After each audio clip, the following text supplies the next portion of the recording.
नहमदुहु व नसल्ली अला रसूलिहिल करीम। एक सवाल हमारे पास है कि क्या उस्ताद की मार शागिर्द को जहाँ पर लगती है उस पर दोज़ख की आग हराम हो जाती है? इस तरह की कोई हदीस मौजूद है नहीं, इस तरह की कोई भी हदीस मौजूद नहीं है, मन गढ़ंत है, लोगों ने अपनी तरफ से बनाई हुई है, इस तरह की कोई भी हदीस नहीं है।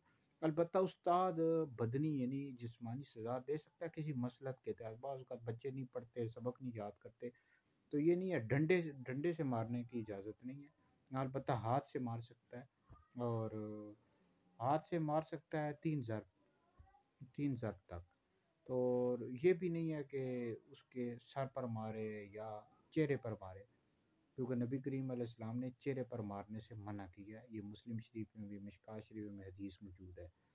तो हाथ से मार सकता है, लेकिन हाथ से भी ये नहीं है कि उसको इतना सख्त मारे कि उसको यानी इतनी सख्ती के साथ मारे कि उसको कोई नुकसान पहुंच जाए, बल्कि नॉर्मल सज़ा दी जा सकती है।